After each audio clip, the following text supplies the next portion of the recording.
It's MRM Sports on YouTube. I'm your host, Ronald M. Man. Let's talk the biggest disappointments, the biggest achievers so far, and the surprise package of the tournament so far. I'll start with the biggest disappointment.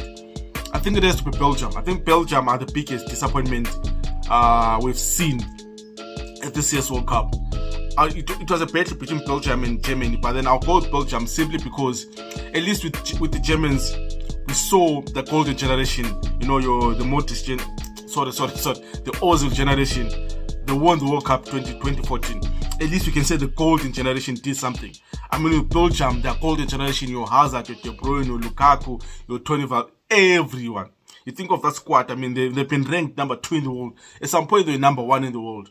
And you have to ask, what have they done to deserve those spots? What have they done to deserve to be called the best team in the world or the second best team in the world? They've absolutely done nothing. I mean, finishing third at 2018 in Russia, is it an achievement? In a squad where they should have won either the Euros. I mean, you have this other competition which Portugal won first. They should have won it. I mean, they still haven't won anything. And you can see the way it exploded. Martinez quitting. De Bruyne saying the squad is now too old. Courtois saying De Bruyne is talking nonsense. I think they're the biggest disappointment in this year's World Cup. Definitely. And then the biggest achiever so far, I mean, you know what? I think I have to give it to England. The reason why I'm giving it to England, in all honesty, because they haven't lost a game. I mean, we've seen some shockers with other big nations. I mean, Argentina was shot by Saudi Arabia. Brazil was shot by Cameroon. Portugal was shot by South Korea. France was shot by Tunisia. And you think England, they haven't lost a game.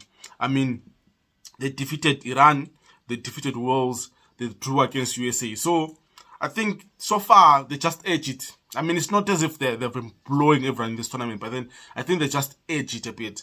And for them to score 9 goals? I think they scored 9 goals in this tournament.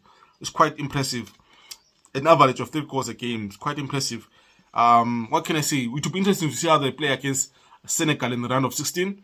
I think that'll be key. That'll be a key game for them. If they dominate Senegal and then they thrash Senegal, then you can say it might come home, as they say. It might go home, as they say. But then, yeah, England have been, for me, I think the standout team so far. And then you think the surprise package has to be Morocco. I mean, yes, you've seen Senegal, you've seen other teams, other big teams being shocked. You've seen your Saudi Arabia. I mean, but then the fact that they're eliminated. I think for Morocco to top a group where there was Belgium, Croatia, and of course Canada. I think everyone thought Belgium, Croatia would top. It's either Belgium first, Croatia second, or Croatia first, Belgium second. No one in the world of football really gave Morocco the chance to top the group and top the group undefeated. Did they even concede a goal? I think they did against they conceded against Canada. But then, I mean, for them to keep a clean sheet, I think they did keep a clean sheet against Croatia, and also to defeat Belgium with a clean sheet. I mean, that was key. I mean, they've been solid at the back. I mean, for them to score, 4 goals in the tournament? I mean, that's quite impressive considering how it was a difficult group in all honesty. I mean, Croatia and Belgium are on paper two world-class teams, and they had no right to come out of the group. Morocco had no right to come out of that group, and they did as proud as Africa, man.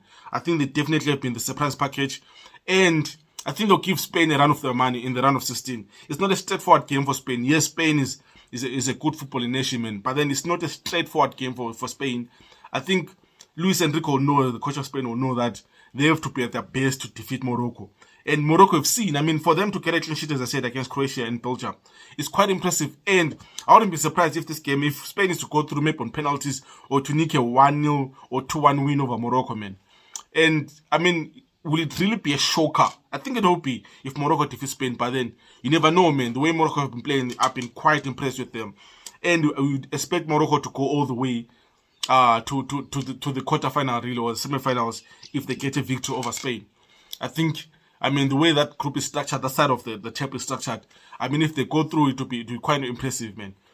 And I'll be fingers crossed. I hope they surprise Spain. I hope they do what Japan did against Spain, and they go through, man. It will be something to behold. It will be a joy to behold. And yeah, I think those yeah, those are the three teams that, I mean, have done pretty well, have shocked people. I mean, losers of the tournament in Belgium, I mean, surprise package in Morocco, and of course, the brilliant England, brilliant Three Lions will hopefully be hunted by the Lions of Teranga, man. I can't wait to see the round of 16. Don't forget to subscribe to the channel and like the videos. I'm your host, Ronald M. Cheers.